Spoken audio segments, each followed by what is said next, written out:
With over 20 years of experience, Alan is a seasoned personal trainer and strength coach who has trained under some of the world's most elite coaches. Known for his personalized and practical approach, Alan specializes in empowering individuals, particularly those with health challenges, to achieve exceptional results and reach their full potential. His evidence-based training methods ensure that every client receives top quality instruction tailored to their unique needs. So let's welcome Alan this morning as he shares his insight on fitness and health strategies that support amyloid patients. So can we give a round of applause to Alan? Thank you very much. Could we also please give Jamie a huge round of applause for organising this whole event? It's a privilege to be here, and she's done an amazing job. Thank you. So, yes, I've been a strength coach for 20 years, 10 years of which have been training Vince Nicholas, who many of you may know. He's a very firm advocate for amyloidosis in England. And it's been my privilege to work with him alongside during that period. So I've been tasked to condense that 20 years into half an hour, 45 minutes. So bear with me, strap yourselves in and get ready for the ride. To begin with, I want to just go through the primary areas that amyloidosis affects and in regards to strength training, so that you can start to see how specifically we need to address these various areas, because we don't want a generic system. We want something that is tailored towards things like peripheral neuropathy, the cardiac aspect of amyloidosis, the difficulty that some people have with walking. That can be either muscle wastage or due to peripheral neuropathy. The sensory nerves, once again, it's things like grip strength and dexterity can be lost. And the musculoskeletal system, obviously, we're looking at that in depth today. So we're going to be looking at ways to retain muscle mass in a very, very straightforward way. I'm going to be sharing techniques with you that are very, very rare, actually, very rarely known, that come from the Soviet Union previously, and how that can pertain to strength training, and really easy and very, very straightforward measures that you can all take today that are very, very straightforward. Okay, so we're also going to look at orthostatic issues. For example, you have this orthostatic hypotension where people stand up and suddenly feel very dizzy. And I'm going to give some suggestions how you can moderate your exercise to accommodate that as well. So that, you should, by the end of the session, have a very holistic idea how to make your own unique program, because it's going to be as unique as your own amyloidosis journey. So everybody will be at different ways along that particular path. And so hopefully I'll give you structure that you can use for all of that. Another thing, I'm happy to take in the Q&A any questions. If I talk too quickly, this is why I limited the coffee I was having, because this is me slowing down. Everybody's like, whoa. Then please throw something at me if I'm talking too quickly. Ideally soft, soft furnishing. Nothing too hard. I don't need concussion on top of jet lag. So, right, strength training, in a nutshell, will help you with every aspect of your life. I will say that again. I am a firm advocate of that. It will help you with every aspect of your life and make your life more fulfilling and better in every respect. So we'll move on. I'm going to skip this page because we're going to cover all of that in greater detail. The first thing is, obviously, it will make you stronger. That's day-to-day activities, whether it is anything from pushing a stroller, a lawnmower, pushing a heavy door, opening and closing cupboards, getting up off a sofa or toilet seat, wherever you are in terms of your own personal strength levels. Some of you might be going to the gym. Some of you, it's probably your vision of hell. But wherever you are, and trust me, I train a lot of people whose in that it's their vision of hell. Wherever you are on that paradigm, you want to be able to be stronger, because, my logo is Get Stronger, Live Longer, and I stand by that. Strength is a skill. And a skill is only learned through repetition. And you're going to hear a lot of that from me today. So you have to repeat this as a skill. And it's also the primary thing that we lose in life, okay? As we get older, it doesn't matter. Forget amyloidosis for a moment. Just the aging process, you will lose strength, okay? So I have a personal preference for that over and above other modalities of training, because it's the thing that we're going to lose.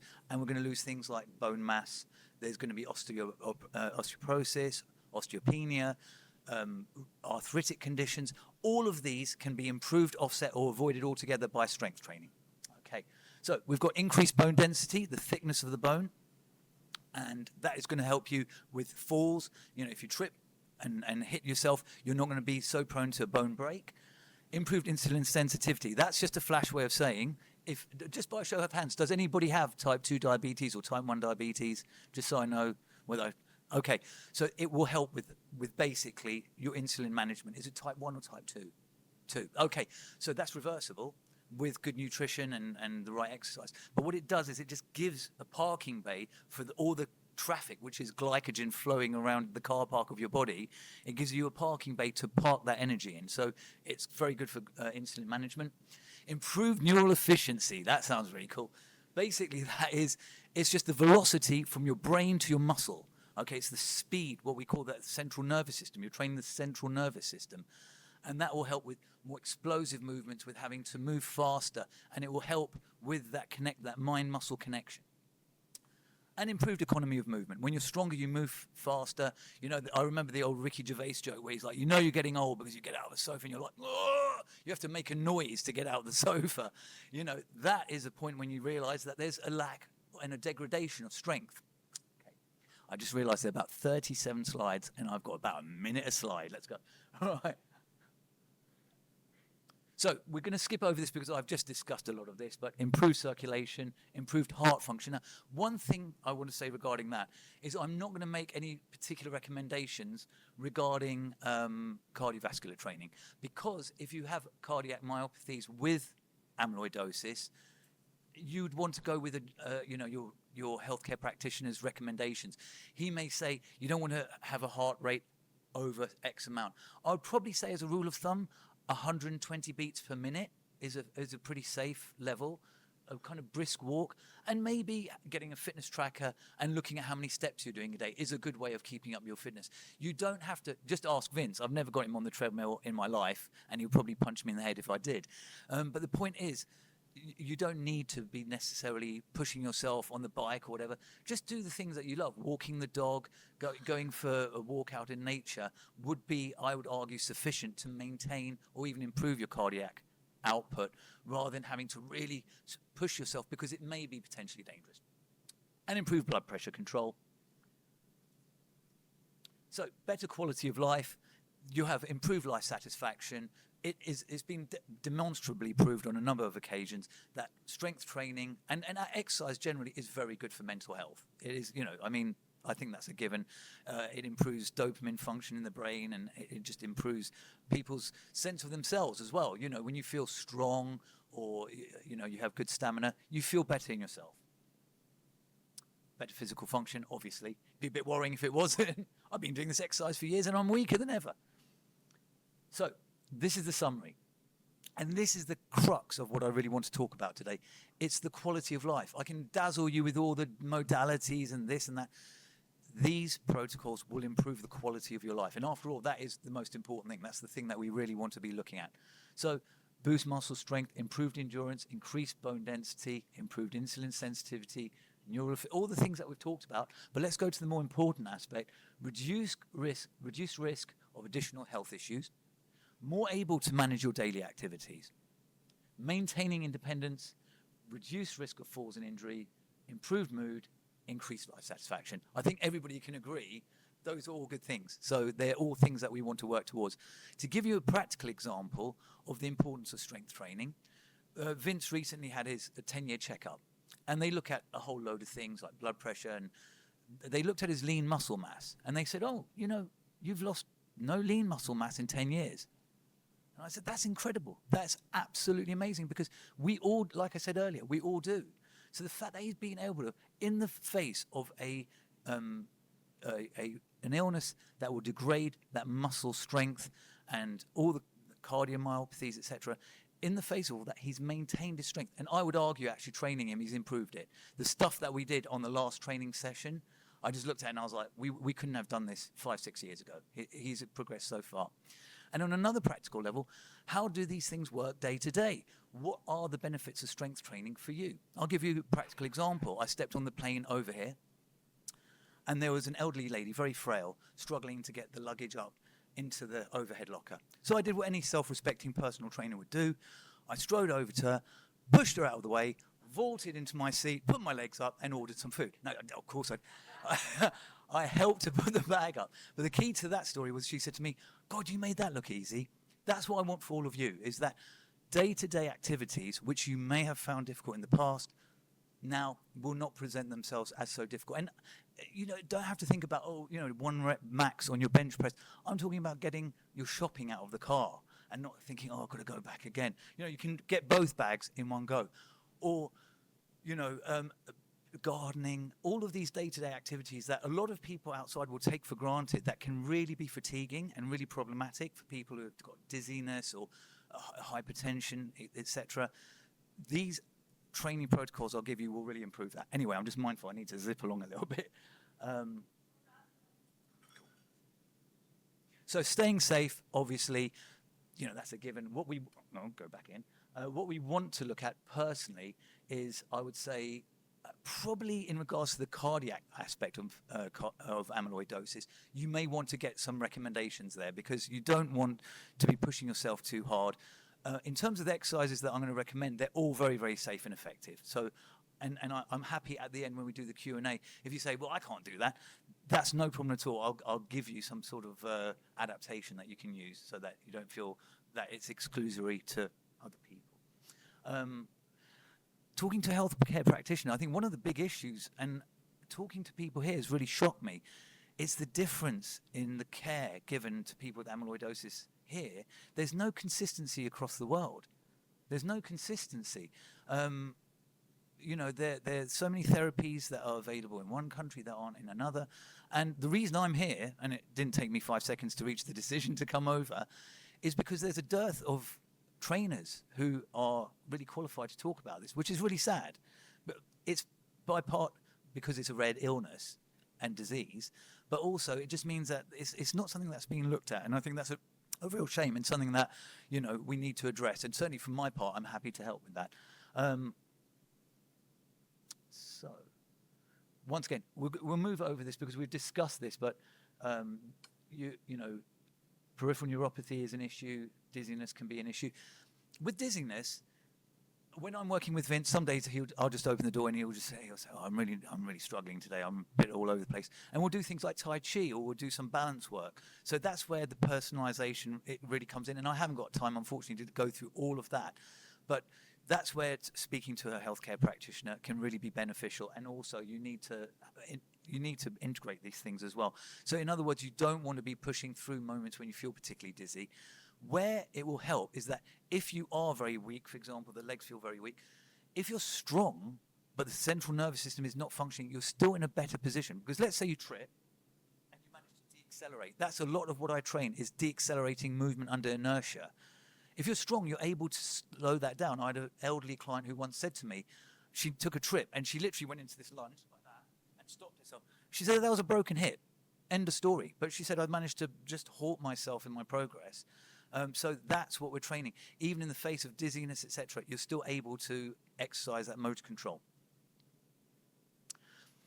Exercise considerations for those with who've had chemotherapy. I'm not going to go over. I'm going to talk about it as a strength coach. If you came to me having had chemotherapy, I would be working very, very low reps. I'll be giving you a lot of rest. We're doing an exercise. You're sitting down for 2 or 3 minutes and then recouping. Oh yeah, we're not going to rush. Where there's gastrointestinal distress and discomfort, I'm not getting you to do an exercise lying on your stomach. Bowel changes, you've got to be, as a PT, you've got to be mindful of that. If somebody's like, saying, oh, my stomach's, you don't want to do things with a lot of intra-abdominal pressure, where there's a lot of tensioning. Taste and smell is not really relevant to training, but anemia, you've got to be mindful of as well, that you're not pushing people too far. And the good thing with strength training is it really takes that into consideration. Watching your body signs and symptoms. Just give me a hands up if you've got a Fitbit or a smartwatch. Okay, yeah. So on these, they're ideal because they really can help you get an insight into where your body's at. There's something called, I think if you've got a Garmin, it's called a body battery or HRV. These are measures of how you're recovering. And you can start to tailor your exercise. You might wake up and go, oof, I didn't sleep very well. I'm speaking for myself here. And your HRV will go right down. That's probably not a day to push yourself too hard. Then there'll be other days where you're going to be really feeling great, and you can tailor the exercise appropriately, if that makes sense. Great question, thank you. That's heart rate variability. Sorry, if I do veer into verbiage, once again, throw something at me. Basically, if you think of your heart rate as 1 beat per minute, one beat per minute, that would be boring. 1 beat per second even. So it's not particularly regular. Some will be slightly faster, some will be slightly slower. So you're not actually getting 60 beats, exactly the same metronomic kind of value. The more balanced that beat is, the more balanced your autonomic nervous system is. Okay, your parasympathetic, think slowing you down like a parachute, and your sympathetic, which is like get up and go. The balance between those is your recoverability. So that's HRV in a nutshell, and it's just a very good measure. It's what I work with clients. So when they come in and go, oh, I'm really not feeling it, I'm like, let me see your HRV, and then I go, oh, you are feeling it? Now get back under the bench press. So it also gets them out of, I mean, ultimately, we all know our bodies better than anybody else. So, that is the final mechanism that you want to trust. Some people will have, these discrepancies with their heart rate variability that might throw things off. Yeah. Fitting exercises to everybody's level. I'm going to move quickly over this because if I was training all of you, I'd be doing a movement screen. I'll be seeing how, Melinda moves, how does she squat, how does she do an overhead press, for example, and I'd be putting a program together based on that. That's something that is a little bit more bespoke. So now we're getting to the meat and potatoes. First, the goal that you want to have is to make this smart, okay? Everybody's probably familiar with that. You want it specific, you want it measurable, achievable, realistic, and time-framed. What we're looking for there, I would say, is make the goal specific in terms of you, not something kind of abstract that you read in Men's Health. Oh, I find it really, I get up to the top of the stairs and I've got to take a few breaths. That's your measure, okay? It doesn't have to be anything super sophisticated. I can bike ride for about 5K, but 5K, I'm just wiped. That's your measure. Oh, just getting the shopping bags out, and then I have to put them down because my grip starts to go. There's your measure. Make it unique to yourself. Then you know that you're improving. Don't worry about anybody else. This is about, making it individualized. So using that framework, and also one of the things I'm always keen on is don't give yourself a massive long time frame because nothing will get done. You really, do you know what I mean? The amount of times I get people, as a PT, it'll be great when they sit down and you go, well, what's your time frame? I don't know. Years? You're like, no, that would be great for my business model, but it's not very ethical. So I'll just say to them, no, we're going to keep it to 12 weeks because if in 12 weeks you haven't noticed a difference in what I'm doing, sack me. I'm not doing my job. And track progress. There's a load of research out there that can absolutely unequivocally shows that monitoring these things, tracking progress, talking to friends, saying, oh, did you know I did this the other day and I couldn't do it before? All of these things really keep you on track, okay? Don't make it abstract. My mentor was Charles Poliquin, the world's most successful Olympic coach, and he had a great saying. He said, the faintest of inks is better than the strongest of memories. Just write it down. You don't have to have a flash log. Just monitor it. Oh, today I did 12 push-ups on the stairs. Last week I could only do 4 or 8. Do you see what I mean? So, because it's very difficult. It gets very muddly. You suddenly think, oh, I've always been able to do this. No, you haven't. I'll come back to clients and say, do you remember when you can do 3 of these? And they're like, oh, yeah, you're right. Keep a monitor because you'll regret it if you don't, trust me. It's like those before and after photos, where somebody's like, I never take them and then I regret them afterwards when somebody's like 8% body fat. I think, why didn't I take a photo when you were 32? But that's just me. Okay. Choosing appropriate exercises. I'm going to whiz through this because that's what we're going to go through. Strength training, we've discussed all the benefits of that. Please feel free to pick me up on anything that you're not sure of at the end. Right. This is very important. So if you want to take notes or you're sort of like, which bits should I really be paying attention to? This is important. There are these set of key movement patterns that need to be in every program to some extent. You can do them all in one day. That would be considered a whole body workout. Or you can have them spread out over the week. But this is very, very key. So it's, so 6 modalities. Carry is one of the ones that I've added in. Not all strength coaches put that in, but I thought it's particularly relevant to amyloidosis. So we've got every program needs to have some sort of pull exercise. My personal recommendation is make it a horizontal pull. What do I mean by that? There are two types of pull. There's one like this, and there's one like this. The second one, the horizontal one, is more for the muscles of the mid-shoulders. Now, if you have this, low blood pressure with amyloidosis, one of the things that will happen is often people stand like this because their head comes forward, because when they raise it, they feel a little bit dizzy. So I would recommend then the posture starts to lag, your shoulders roll in, you're more at risk of a shoulder injury. So having some sort of pull exercise is absolutely essential. And we're going to go through these. I'm going to actually show you practical ones. And I know that Jamie, I spent probably about a couple of hours yesterday filming a lot of this stuff. So don't worry if you look at the pictures and go, I don't know what that's supposed to do or how to do that. These will be in video clips, which will be uploaded. Squat is another one that's a very, everybody has been to the toilet within the last 24 hours, I hope. And getting up off the toilet without having to use handrails or push yourself up is one of the aspects of the squat pattern. It's getting up off the sofa without having to struggle. And it will also help offset things like the weaknesses in the legs, tripping up, any kind of weakness or wobbliness in the legs. Pushing, that's everything from pushing into an overhead locker, pushing a trolley. I'm using the airport. You can see where I've been over the last, all my analogies, airplanes and airports. And pushing, trolleys or strollers along, or a lawnmower. Lunge is basically like an exaggerated walk. Think of like the 40 Towers.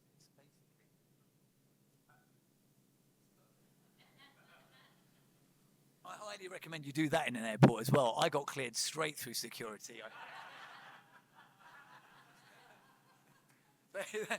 They were like, let him through. So it's an important one because also, and you're all going to be classic example, I'm not having a go, but you're all going to be sitting a lot today. So you're going to be in hip flexion.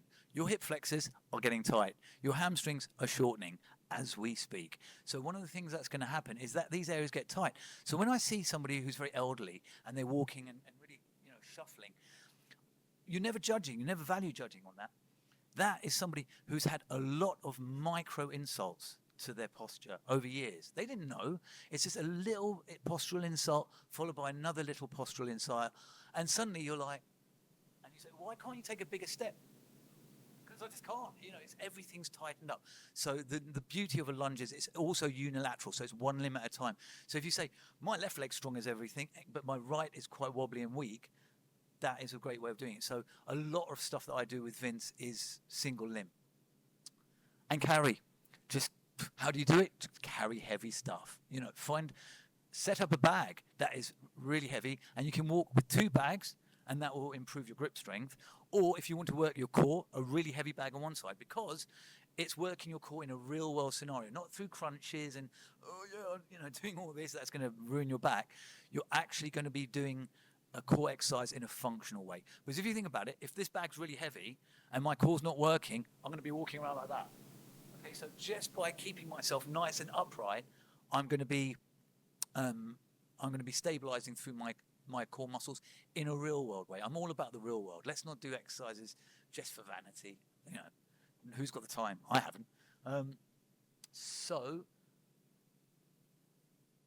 the Russian method. Now we're on to the hot stuff, people. So this is another one that you might want to take a photo of, or I'm sure the presentation will be available. But I found this years ago through a strength coach called Pavel Satsulin, and it really changed my thinking of training. One of the things that a lot of you might be mulling over is, oh God, exercise sounds like, you just imagine me there with a baseball hat on going, 5 more reps, come on, you can do this. Oh my God, I feel, because we've all watched The Biggest Loser too much. Do you know what I mean?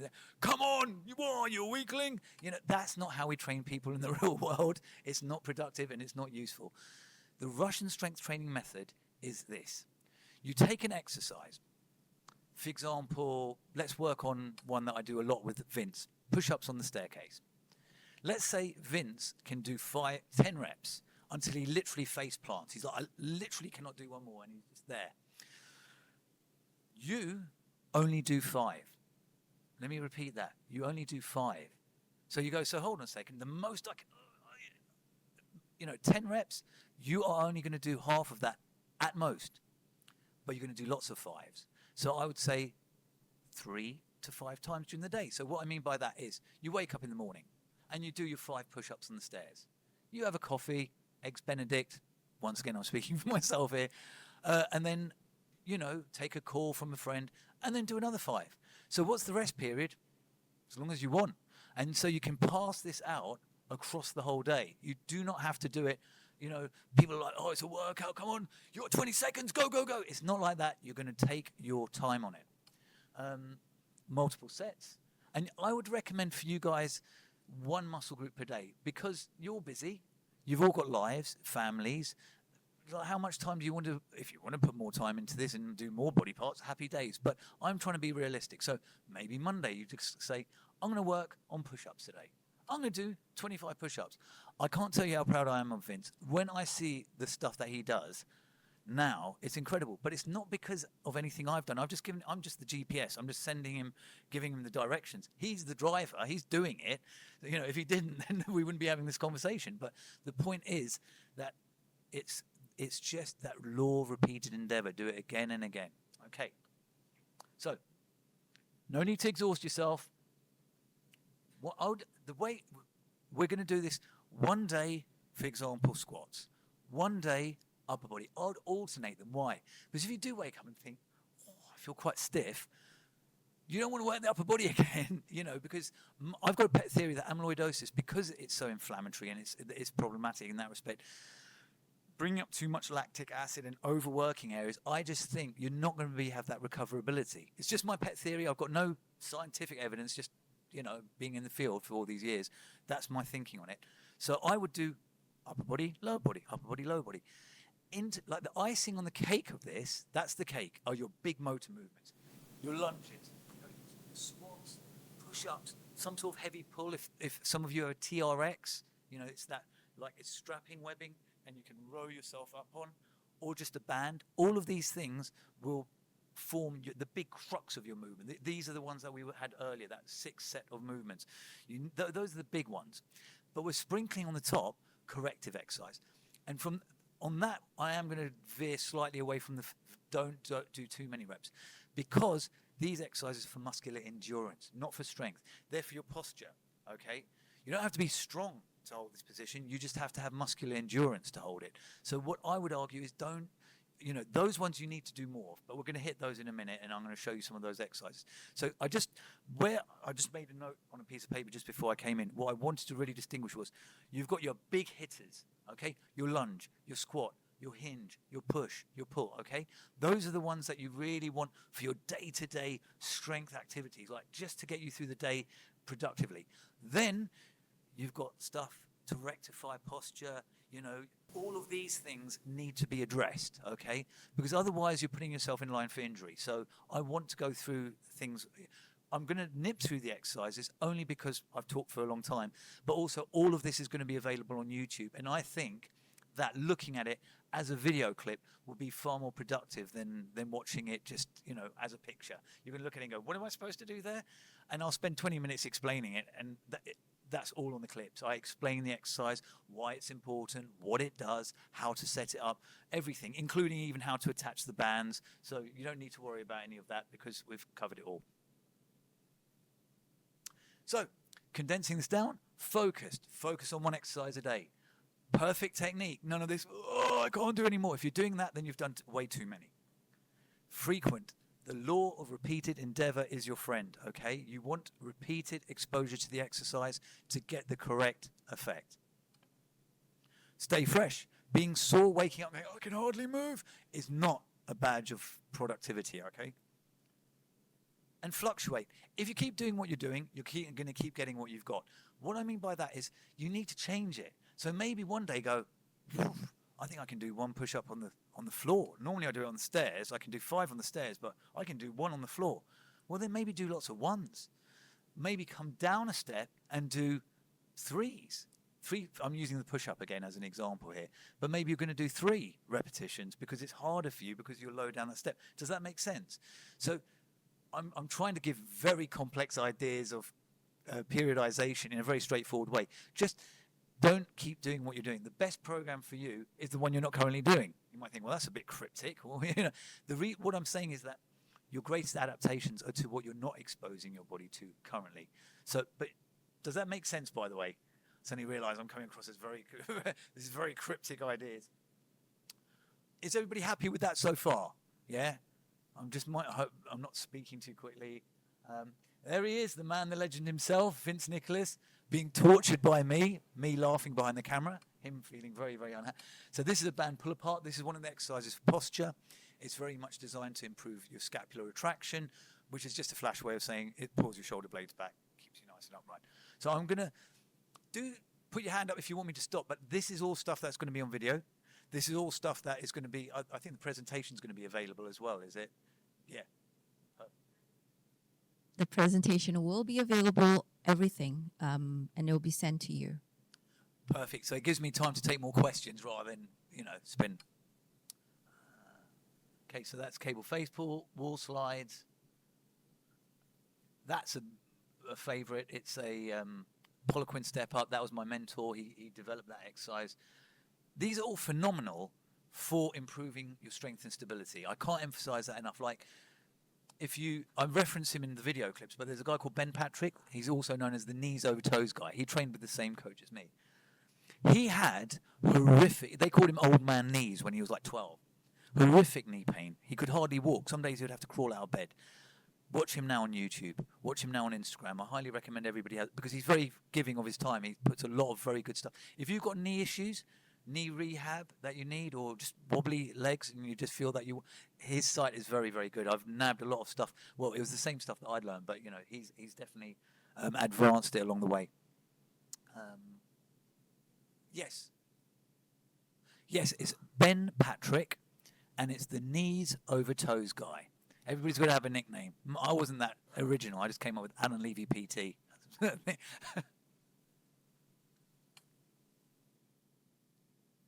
So all of these on the video clips, and they're all designed.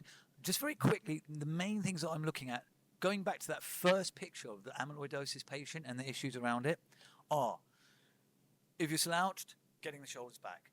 If you're here and very rounded, strengthening you in that position, what we call external rotation, making you really, really bulletproof in the end ranges of movement that can be problematic. Knees, you've got a muscle called the VMO. That teardrop-shaped muscle there is basically responsible for the way your knee tracks. So a lot of these exercises are designed for that. So when you go to the garage and the guy goes, yeah, it's going to cost you, and you're like, oh, what? Yeah, 3 new tyres. And you think, oh, why? What's wrong with him? It's the tracking.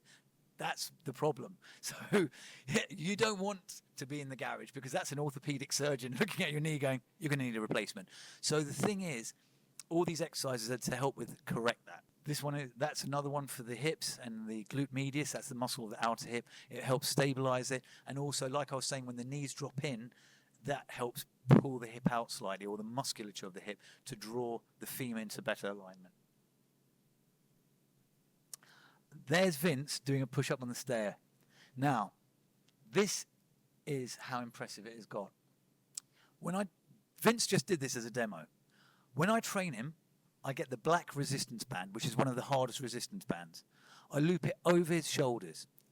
Like that's not enough. He then lowers himself, and this is another aspect I wanted to touch on briefly because it is important. And he'll hold it there with his nose hovering over the step for between 3 and 5 seconds, and then push himself away again. That takes incredible motor control. It takes a lot of strength and resilience. Okay?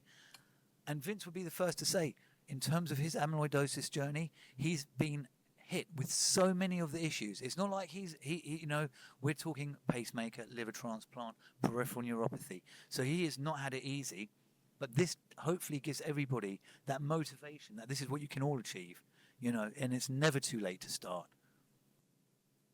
That's a great question. Yes, somebody's mentioned that to me. They said there are not that many stairs in New Zealand. I was like, that's my whole program gone out the window.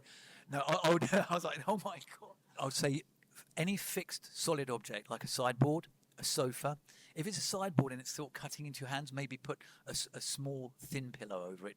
That's not going to slip, but to protect your hands. it is a little. The beauty of a staircase is that you can really start progressing it. So like we're down. Vince will be like, "Didn't we use the other stair the other day?" I'm like, "Yeah, that was your last week. This week we're lower." He's like, "Oh God." So you want to progress the exercise. Sometimes you're just going to have to take big jumps. So you might have a sideboard and then another sideboard that's a lot lower. But then what you do is you go, I got up to 5 really comfortably there. We'll now do 2. Do you see what I mean? So that's where you're doing this kind of constant wave of training. How do I fix the strap? Yeah. How do you fix the strap? Good point. Actually, we got really technical with this. We ended up getting a bit of kitchen roll, the cardboard bit, and feeding the strap through there so it would sit comfortably on his shoulders. Whip it back like a backpack, and then you have it running across your back like that. So your hands are there, and then you're doing the push-up that way. So you squeeze it back. So yeah, basically think of the band as running across the back of your shoulders, and then coming around and looping over your hands.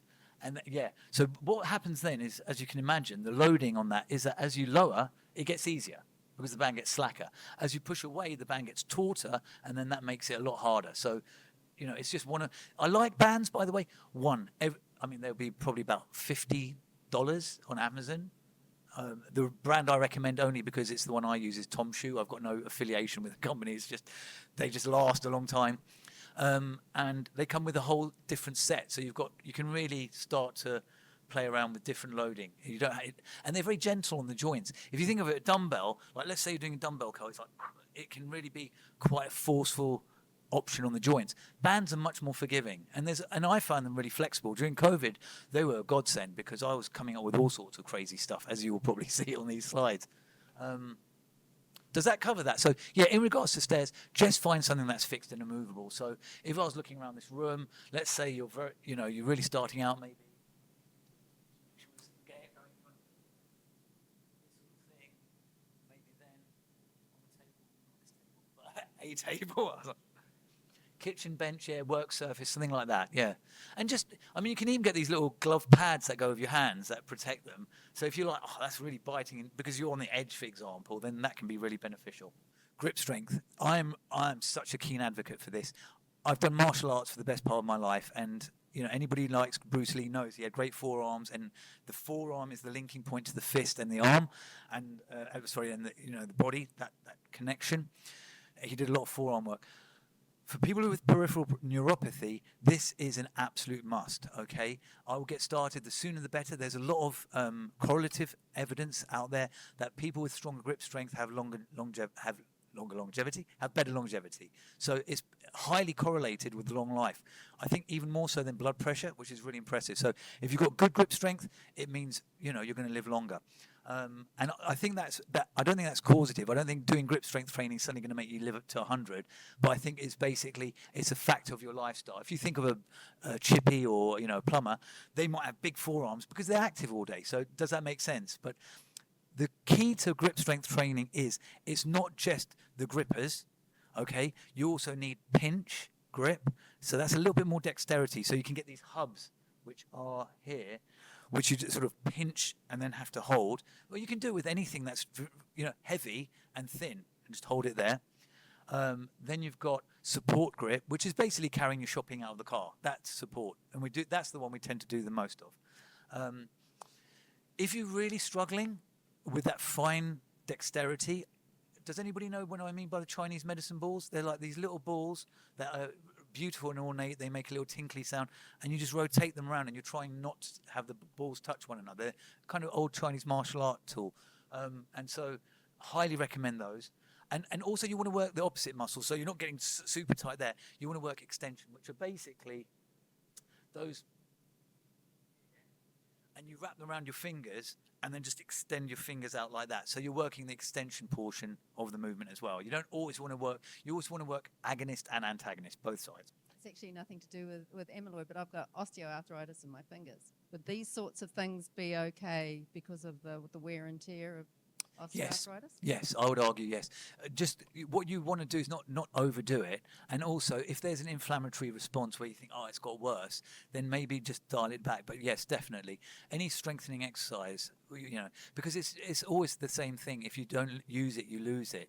So I wouldn't go too gung ho with it, but certainly, for example, there are you can get these very squishy ones that I got my son for his 15th birthday, which are like a donut, and and that would be ideal for you because it's gentler. The metal grips, you might think that might hurt, whereas the spongy ones, and they come as usually as sets, so you can get, you can start to progress up.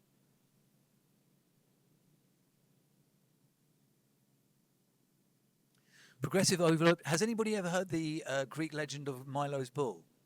No. Okay. Basically, Milo gets a bull calf as a child. What a birthday present his dad gave him. He's like, there you go, son, is a bull calf. He's like, okay, thanks, Dad. And he carries it on his shoulder. And as he gets older, he carries the bull on his shoulder, and it gets bigger and bigger until he can carry this. And he becomes this, this legend of strength in Greek mythology. That's the principle behind strength training. It's progressive overload. You just want to keep improving and adding weight to what you're doing. You don't want to just stick with what you're doing all the time. Get so strong on the right side when he never carried it. You've hit on corrective exercise. That's why we need to make sure. I would say to Milo, listen, every day change the side of the ball that you're carrying, otherwise you're going to end up looking like that. Good point. Yeah, this is why elite sports people have the biggest differentials. Like, you look at them and they really can be disproportionate because they're so powerful on one side and not the other. But that's a great point. Yeah, don't go carrying your bull calf on one arm is the point of that. Right, breath work. I'm going to touch on this very briefly because I was doing this just this morning. I'm a huge advocate for something called the Wim Hof technique. Anybody familiar with it? Okay. Basically, Wim Hof is a Dutch kind of adventurer. He's been very famous for cold exposure, for going like climbing up Kilimanjaro in a pair of Speedos, and breath work. The reason I bring this up is because where there's inflammation in the amyloidosis aspect, Wim Hof technique can be very beneficial because it's been shown in clinical studies to actually reduce the twin cytokines, these inflammatory markers of IL-6 and IL-8, and improve IL-10. So basically, there's less inflammation in the body. It also alkalizes the bloodstream. It also increases your respiratory capacity, your ability to, your carbohydrate tolerance, your CO2 tolerance. Sorry, I'm thinking about lunch. So if you want to look into that, you can just Google it on YouTube, and he's got a lot of videos. He's actually got the breathing app, so you can follow it along. But it's something I've done every year, every day since COVID, and it's been really very beneficial. It can be quite calming. It's very good for rebalancing your neurotransmitters, which are the little cell signalers that control mood. So if you've got mood-based disorders, potentially anxiety-based or depressive, it can be beneficial for that. So highly recommended. It's Wim Hof, and there's a lot of stuff on him out there. Tai Chi as well, very good for joint mobility, synovial fluid in the body, improving joint mobility. If you follow Chinese medicine, and I do personally, but I'm not going to force that on you guys, it's the idea that all disease is basically blocked or slow-moving or fast-moving energy, and the breath combined with the movement is designed to enhance the flow of energy throughout the body. Even if you don't believe that, it's a phenomenal paradigm for improving balance. I think people who did Tai Chi were 75% less likely to suffer falls, so that's a good reason to do it. Ideally, if you can work with a fitness professional, I'm not available to come over too regularly, so much as I'll be flattered, I think my girlfriend will kill me. Yeah, that's a moot point. When she found out how much it cost to come over here, I think that was the mitigating factor. So setting some sort of accountability is really important.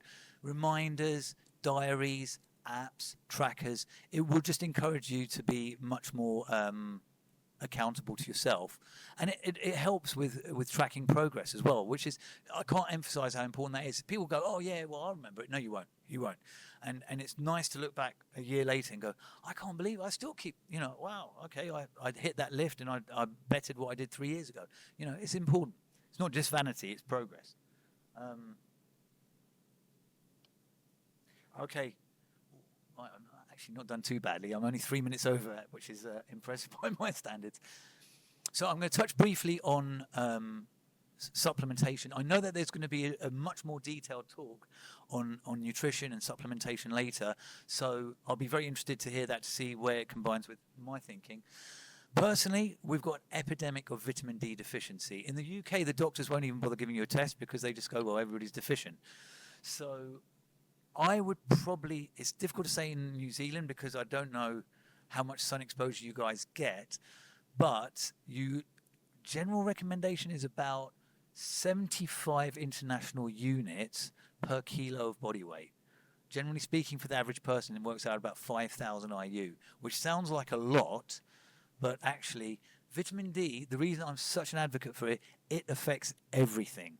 Every gene in the body has a receptor site for vitamin D. And so whether it's obesity or cancer or blood pressure or diabetic complications, vitamin D has been shown to help. At the beginning of COVID, I had a lot of clients saying, "Oh my God, what are you doing?" I said, "I don't know. I'm not a doctor. I can only tell you what I'm taking, but I'm taking a lot of vitamin D." And actually, it came out afterwards that was very, very effective against COVID. So when I got COVID, it was very mild. So vitamin D. Now, the key thing is, and you'll see, test. Please, guys, don't guess these things. Testing is really, really key. Get a blood draw, and when you have the blood draw, it will be able to tell you your levels, and then you'll be able to optimize it yourself. So a lot of the times, doctors may say, you're fine, but their levels might be for the average. Well, the average, as my mentor used to say, is Homer Simpson. So nobody wants to be Homer. So sometimes you want to go for optimal, especially if you've got an autoimmune condition. I would be shooting more for 50 to 70 nanogram per milliliter than sometimes the levels that they give. And these are safe levels. I haven't plucked them from nowhere, but they will ensure that you're on the upper level and you get all the health benefits. Omega-3s, fish oil, big advocate for that. Once again, affects everything: brain health, eye health, joint health, heart health. They've just done studies that show that in significant doses it's anabolic. So I know it sounds like steroids, but it's just fish. It basically increases muscle mass. So at high enough doses, you get increases in muscle mass. What's not to love about that? So an omega-3, you want to get a good quality one, not from the cheap stores, and I would look for a high level of EPA and DHA. Those are the two active constituents. Probably about, off the top of my head, 600 milligrams of EPA, 400 milligrams of DHA would be good. Some good brands, once again, I'm not affiliated, but Nordic Naturals, Designs for Health, Metagenics are all really reputable.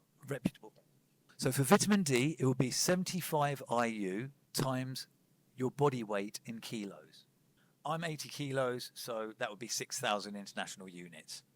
But I take 5,000. That's a good question. You see, we have got, in the UK, sunscreen. We've got awful weather. So everybody saw me in a T-shirt and went, "Why are you in a T-shirt?" I'm like, this is summer over in England. But the point is that I don't know how much sun exposure you guys get. So that's why I said test.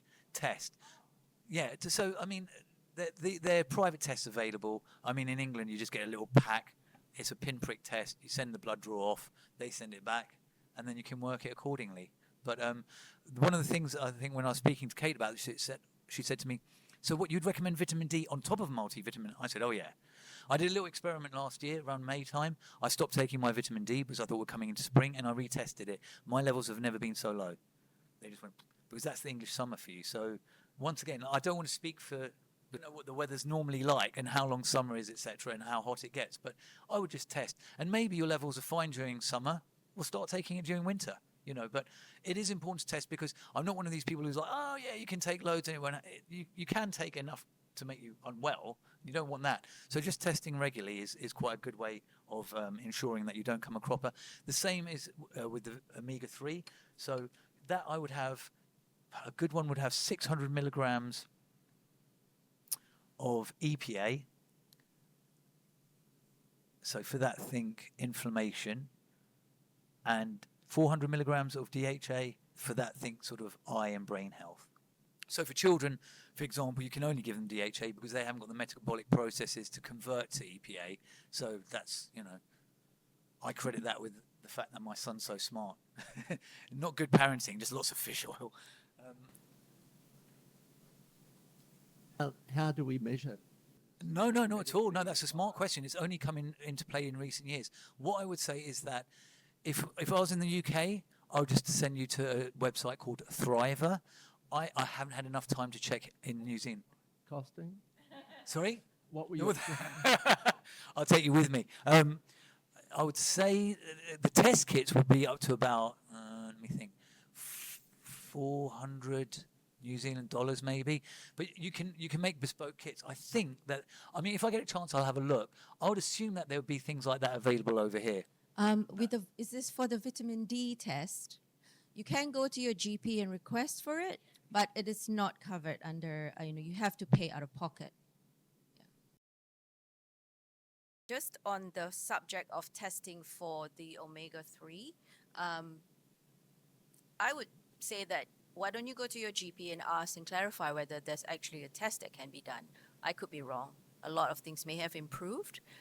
So go to talk to your GP, ask whether that can be done, and if it's covered.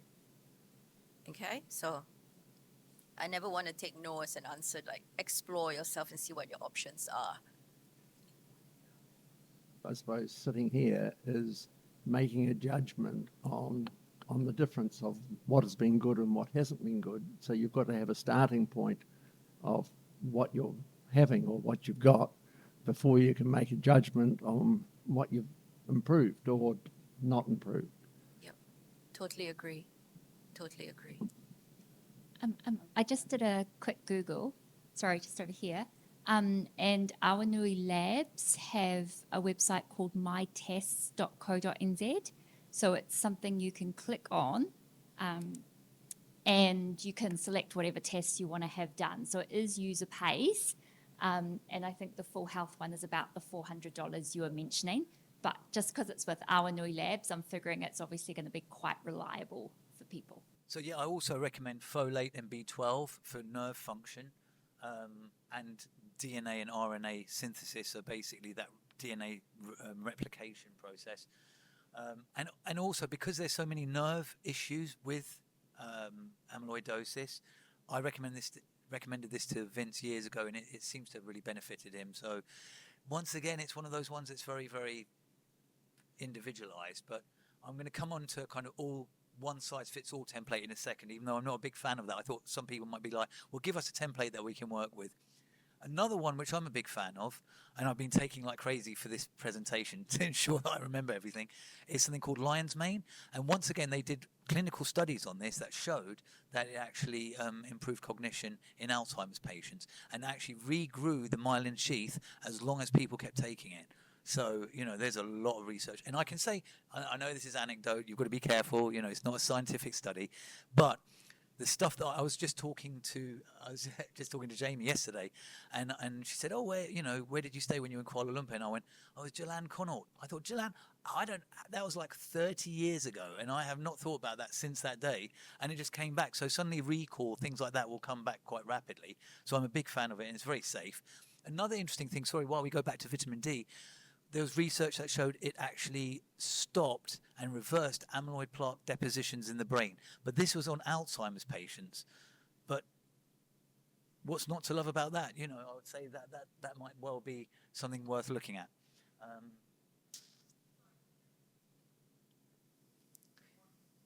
Yeah, that was vitamin D. It stopped the aggregation.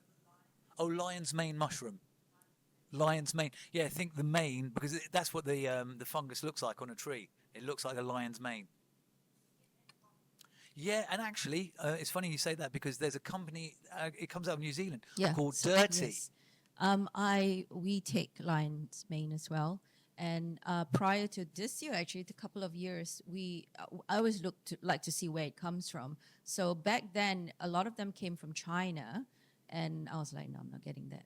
But New Zealand, we grow our own mushrooms. So there are a lot of products online that you can source locally. I think the brand, because I looked it up before I came here, Dirty, I thought it was playing on words, is a very good brand. It's one I've been using myself, and I think that's here. So that would be the one I'd go to straight away, is a recommended one.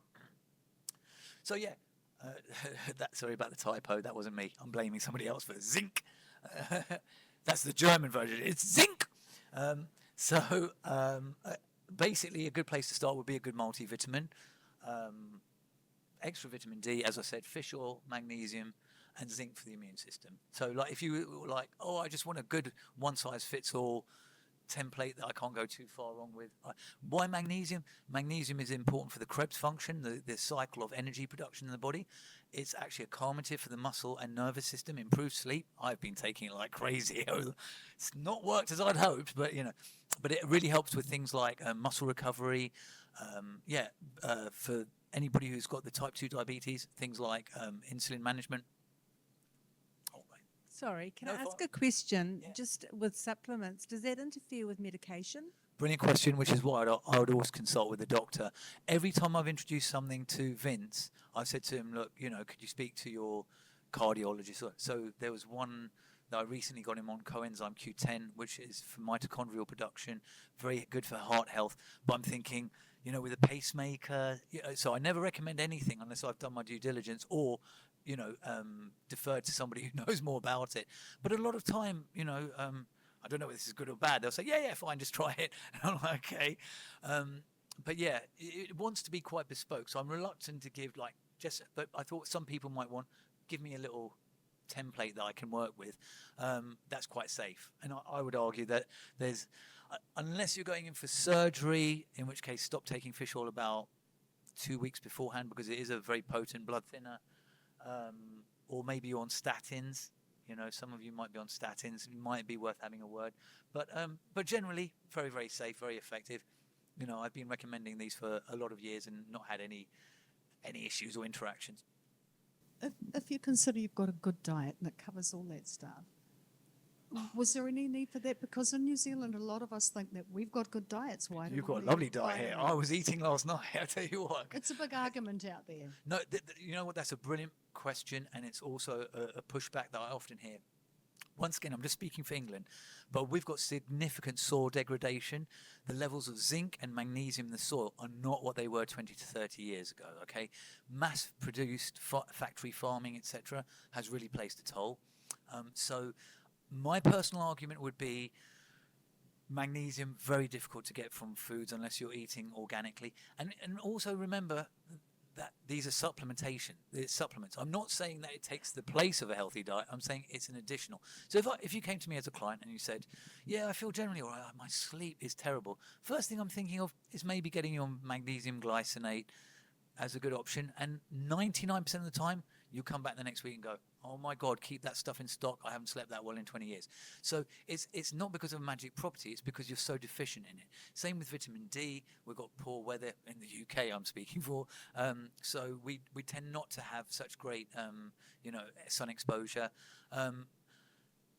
Fish, coming onto sort of, EPA, you'd have to eat a hell of a lot to get a therapeutic dose. So there's a difference between getting an optimal, eating it regularly, and an optimal dose where you're like, my elbow feels better, my joint function, my eye health is improved. That would be a therapeutic dose. And I would argue that it's very, very difficult to obtain through a normal diet. So that's where the benefit. And also, you've got to remember that the fish may have heavy metal contamination. There's a lot of other things at play, PCBs and all this sort of stuff that you can't pronounce, that unfortunately is the end product of what we've been doing to the planet for such a long time. So I would argue that there is a definite place for supplementation even with a healthy diet. But you may want to pare it down then. It may not be necessary, for example, to have a multivitamin. But I would, for everybody, I'd say vitamin D and fish oil, like if you put a gun to my head, because it has such a potent effect on all genes and all these, whether it is eye health and all these other mechanisms. In conclusion, one of the things I love about my job and I'm most proud of is that I have the privilege of training a lot of people with some very substantial health issues, okay? And the privilege comes from the fact that what they've taught me in life is that they don't permit negative thoughts, limiting beliefs, these kind of disempowering concepts to erode their lives. And they're the most committed clients I could ever have. They turn up every day. They always bring their A game.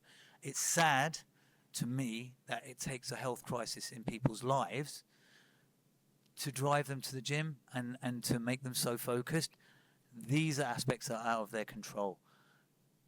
And that's why I get upset when I sometimes see people who come to me after the sort of like 30 years and go, oh, I really need to get in shape. You're like, really? It's like an investment or a pension plan. It's like, yeah, you can save up for a pension at 50, but it's going to be a lot of hard work. If you just invested in it a little bit earlier, it would have made such a difference. So for me, the privilege of training with people who've got health conditions that were out of their control, that were, just brought upon them by, fate or chance, is a real privilege. And it's one thing I wanted to share with you is that level of commitment that gets me out of bed every day and keeps me focused on this job, and it makes it such a privilege. Thank you all for bearing with me. I hope I didn't go on too long. Alan will still be around, so feel free to come up to him and ask him questions if you have any. Thank you, Alan. Your expertise is actually really lacking within the rare disorder space, around the rare diseases, even not rare. So I think what you're doing is very, very, very important. So thank you. What kind of protein supplements do you get? There's so Brilliant. many out there. Excellent question. Yeah, I would say definitely, because one of the things that you're going to be struggling with is that protein synthesis. Like, how much can you get in your diet? So, to give you a rough idea, could you give me an idea as to how much you weigh? 68. Okay, so you're probably looking at, a good level would be something like 140 grams of protein a day. So that's quite a lot. Okay, me, for my size, I'm probably looking at about pretty much about the same, so maybe a bit more. So my recommendations would be protein with every meal, every single meal. Like the minute you sit down and you look at your plate, that's the primary source of food there. The only caveat to that, because I always get, oh, can't you eat too much protein? Yeah, if you've got kidney issues, and you'll know, then yes, there might be a reason there. But for most people, eating double your body weight in kilos in protein is completely safe. The other thing is, sorry, to answer your original question, because I'm drifting already here, is yes, whey protein is an absolutely excellent source of protein. Whey, so WHEY, and that is highly bioavailable, and it's very effective so if you're thinking, God, I can't eat all this steak, then maybe having you think, yeah, I can, then actually maybe having a whey protein once or twice a day. If you find it gives you gas, bloating, bit of a dodgy stomach, then I would look for hydrolyzed, which is basically, it's just they sieve it out a little bit more. It's more digestible so if I get a client, they're like, yeah, I love the flavor of this, but my partner doesn't like the end result, I would then go to a hydrolyzed one, which is a little bit more fractionated and is a bit better absorbed. When I went through my stem cell transplant last year, one of the only things I could take in while in the hospital was a protein powder, and Go Good was the one that worked the best for me. It didn't give me any stomach upset, so it's Go Good whey protein. Yeah, really, really great Kiwi brand. Actually, you've got brilliant protein powders out here. Now I come to think of it, because in England, yeah. But honestly, one of the things that when I get any phone calls from these companies that I've always been looking for, and usually because the grass-fed whey here, now I come to mention it, is second to none. So I wanted that as a feed for my daughter when she was little. Was New Zealand. But it's very difficult to find in the UK, but easy here. So highly recommended.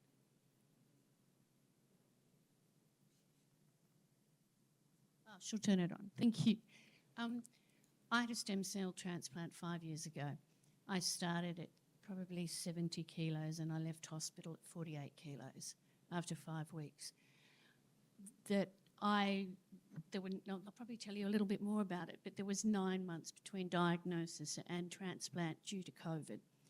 And we have a wonderful place in Newcastle called the Cadence Centre, and it's a non-profit, and it's for people that have cancer and that they have ongoing chronic diseases, basically. So I went there 5 days a week until COVID hit. They gave me an online program, and 5 days a week I lifted weights. And when I came out of hospital, I could hardly walk. But within a month, and I went straight back to the Cadence Centre, I was back walking because there was so much muscle memory from the working out beforehand that it didn't take long for me to get well. Where usually it takes a lot longer, and everybody, all my specialists said that was to do with the strength training.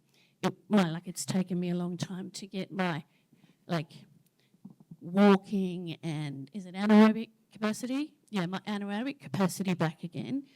But I was strong and I could walk and I could, take a shopping bag. It wasn't as much as it was before, but I highly, highly recommend strength training. You don't have to be a bloody muscle builder or anything.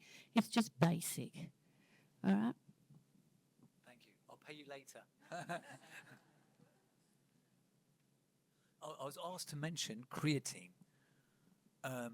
Creatine is one of the most researched and safe and effective supplements you can take. Unfortunately, like with protein powders, it's got that kind of, oh, right, Gary, in the gym, these sort of monkey men wandering around with big biceps. It's nothing to do with that. Creatine is one of these compounds that is very, very safe. It's actually also recently been linked, so it will help you with gaining muscle mass.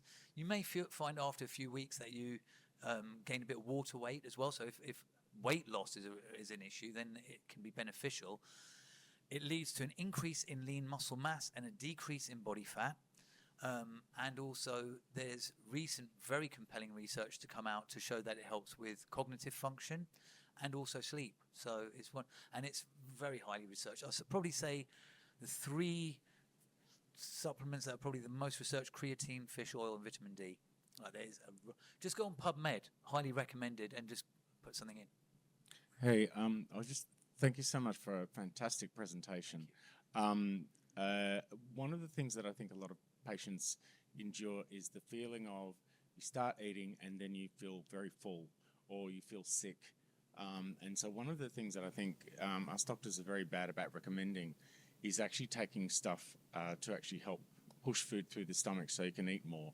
So if you have autonomic neuropathy, which a lot of people with ATTR and AL have, what actually happens is you have this thing called gastroparesis. So the bottom of your stomach, normally when you start to eat, when the food hits the stomach wall, the stomach tells the brain, oh, I'm eating. So the brain says you need to relax. So the sphincter at the bottom of the stomach normally will start to relax so food can pass through. When you have autonomic neuropathy, that doesn't happen. That connection is lost. And so what happens is that a lot of patients will lose weight because they're not eating as much, and then they lose muscle mass.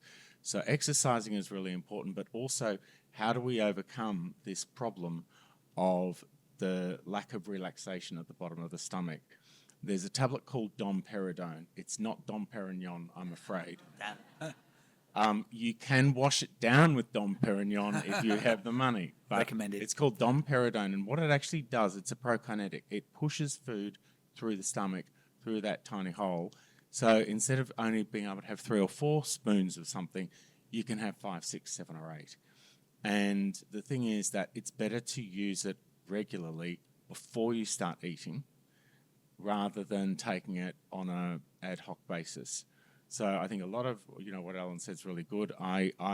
This vitamin D in Australia, even though we're a reasonably sunny country, it's very, very common to have vitamin D deficiency. And so I would say 75% of my patients are taking vitamin D in the morning. I say it's like a little burst of sunshine in a pill because that's where we get our vitamin D from. And it definitely helps muscle strength and agility. So I think vitamin D is great. I think protein powder is a really, really good idea. And I often say, why don't you, just have a little protein shake before going to bed? Yes, you might feel full, but you'll be asleep, so who cares, So again, maybe your partner with, after an hour or 2, you might be letting off some interesting odors. But the main thing is that you need to make sure that you're taking in enough calories and exercising regularly with vitamin D to go and help you with your muscle mass to be brilliant. And so I think that's a really good thing to do. Food through the stomach. Yeah. So I would usually take it 15 minutes before you start eating. So, the main thing would be, I usually say to my patients, take domperidone 3 times a day. The moment you get out of bed, when you start thinking about heating up the soup, for lunch, that's when you take your domperidone, that's a...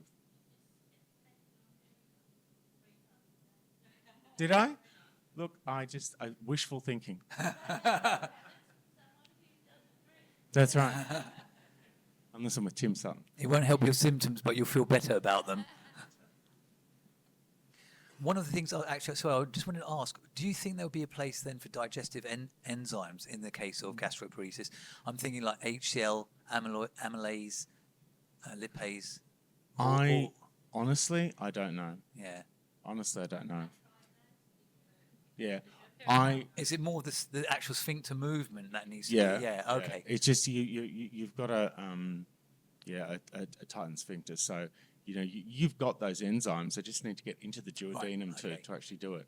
So, it's really what can we do? So it actually helps the stomach go.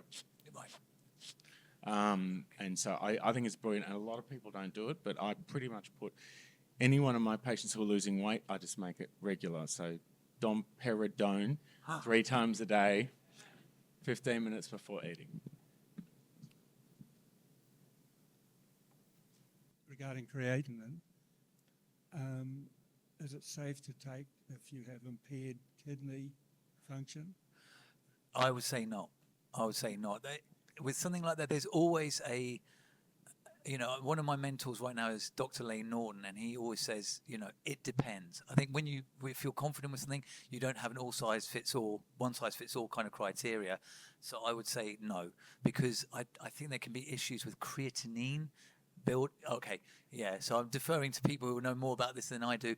Sort of generally safe, but yeah, I would say impaired kidney or liver function, best not to. Medication, you'll be linked to a clinical pharmacologist at a hospital or somewhere like that. It's really important to ask your clinical, this is a clinical pharmacologist. It's not a chemist, all right? You must ask them about, are there any interactions with the drugs you're taking? And they will be overly cautious, and I think it's better to be overly cautious than not cautious at all. I was just a little bit confused about when you were talking about the Russian technique. Yes. And tension and not fatigue. But then you talked about strength training, and because when you talked about the Russian technique, you said just do 5 press-ups, don't try and push for those 10. Yeah. And that seemed kind of contradicting, but... That's a really good point, actually. I'm glad you mentioned that, because I just looked at my notes and there's one bit that I wanted to touch on anyway. So with strength training, traditionally, you're absolutely right. You would go to within about 1 or 2 repetitions of failure, but I'm just making this as applicable to people who have amyloid condition as possible and making it doable.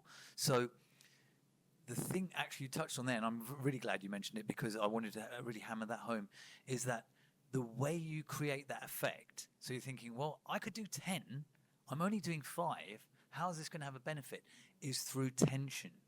Now, tension isn't just altering where you are on the step. For example, I'm using the push-ups again, or making the squat a bit deeper. It can be brought about by having the resistance band across you. That will create additional tension. But that brings me to one really cool point, and it's a book that I've been reading recently. I wouldn't recommend it because it's very heavy going for a strength trainer, but it's by a guy called Cal Dietz, and my mentor also worked with it. It's called Tempo. So for those of you who want to or can, if you can just stand up for me, if you can stand up out of your seat for a second. You don't all have to do it. Only if you want to and you feel comfortable. Okay. Now, so this is going to be annoying. I just want you to sit straight back down. Okay. Now, come back up. And now I'm going to count you down, and you're going to lower yourself for 5 seconds till you hit the seat. Ready?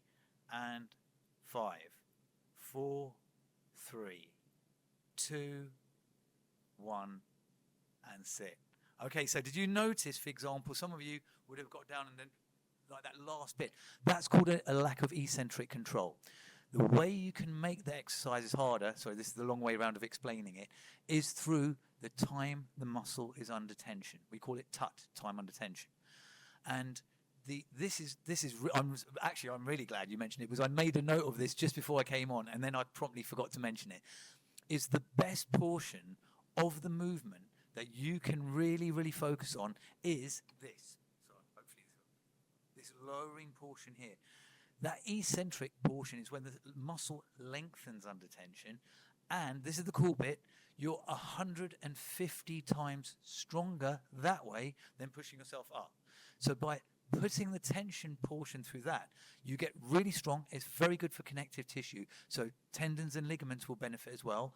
And it helps you slow yourself. So for those of you who got to the bottom and then sort of went like that, you will control it all the way down and then very softly land onto your seat. And then you can really play around with it, as Vince will tell you, with little pauses. So for example, here, stop, and then lower a bit more. And it's not just to be torturous, though that is a sadistic part of me that comes out to play, but also you're stronger 15 degrees either side of the joint angle. So if you have an injury, for example, stopping here doesn't just make you stronger here, it makes you stronger here and here. So there are a lot of cool things you can work. Does that kind of answer the question? The key is tension, and it's how you create it. So when you're starting out, maybe don't have a band across your, maybe just doing the push-ups is difficult enough. But like I said, it's creating that tension through whatever mechanism you're using. And my personal preference, because it's less, doesn't require equipment, is less demanding, and I'd argue it's got better crossover to real world events, is to use that time under tension. So if you're doing a push-up, good rule of thumb is kind of lower yourself for 4 seconds, little pause at the bottom, really rethink your life choices, then push yourself back up, and you'll really find that it makes a huge difference. You know, I know people go, oh, I can do 30 push-ups. Right, do 30 push-ups with a 5-second lower, a 2-second hold at the base position, and then push up as quickly. Suddenly you can do 10. But I would argue that's a much more efficient and beneficial 10 than just, like you see guys in the gym. Does that? No, thank you. You know what? I'm really glad you mentioned that, because I would have got back up to my room and thought, no, you forgot to mention tempo. What were you thinking? So that's a really important point. If you've been making notes, do keep that in mind, because that I always tell my clients that's the kind of magic source of training. Can be really. Any other questions? I think I've exhausted everybody. Oh, can we go now?